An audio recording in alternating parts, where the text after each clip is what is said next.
Hello dear traders, Forex market. Welcome back. Thursday, today, edging towards the weekend.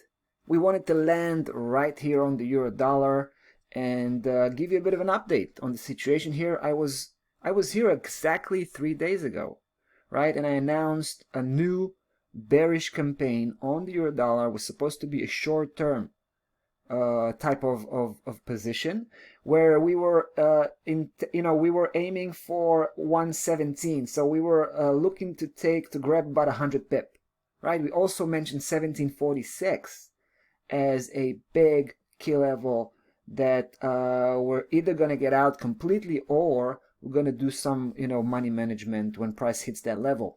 Now in the immediate reaction after pulling the trigger, price actually went up.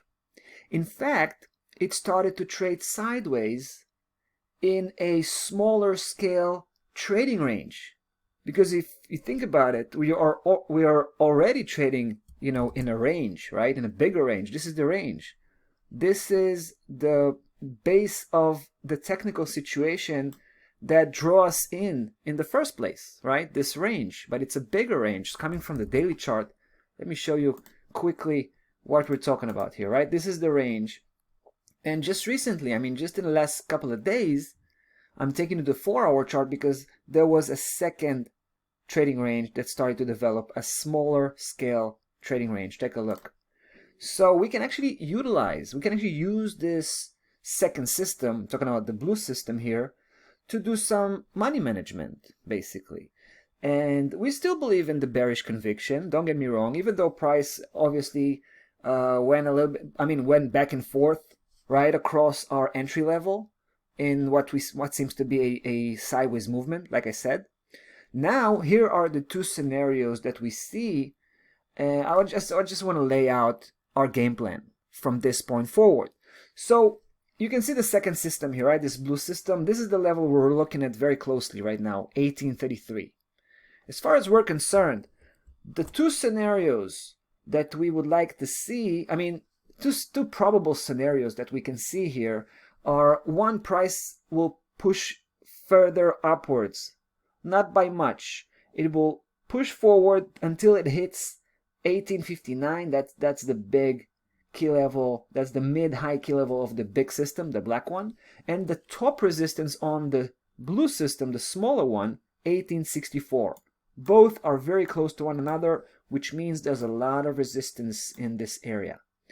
So if price will push forward, right, and hit that level, and then find some strong resistance and starts to turn around, we would be very interested in doubling down, right? Just dropping that hammer right on that nail when it hits that level.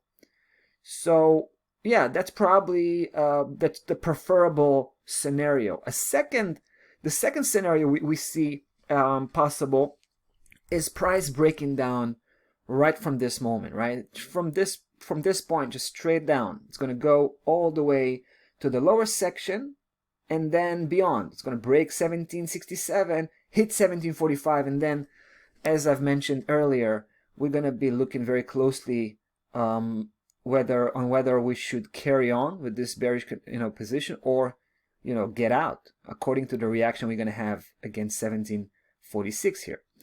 But like I said, the second scenario is where price just keeps dropping, right? So we're going to give it a few more hours. Mind you, this is the 4-hour chart. So by the end of this bar, we're going to have a close right on this bar. If price is going to close this 4-hour bar, right, below 1833, that's going to be good enough sign for us to increase the position, right? Because we already have one trade in, but we would like to increase the position in case we're right on the conviction, right? Now, so like I said, two scenarios: price breaking down, we're pulling the trigger, right? Throwing one more trade into this position. On the contrary, if it's going to go up and then touch base on this particular resistance, these two levels here, and then start to turn back down, we're also going to increase the position and throw one more trade into the mix.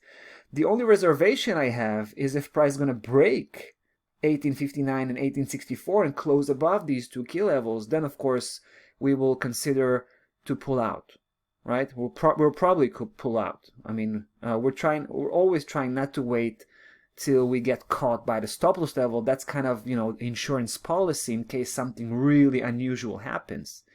But if not, then we will try to get out before our stop loss level is actually being jeopardized. All right, so that's the story. That's the story in the euro dollar. I'm basically just following up on this existing position that we have. So hopefully we'll be back soon to continue to follow up and keep you posted about this one. All right, that's about that for the euro dollar. We'll be back with the next video. Take care.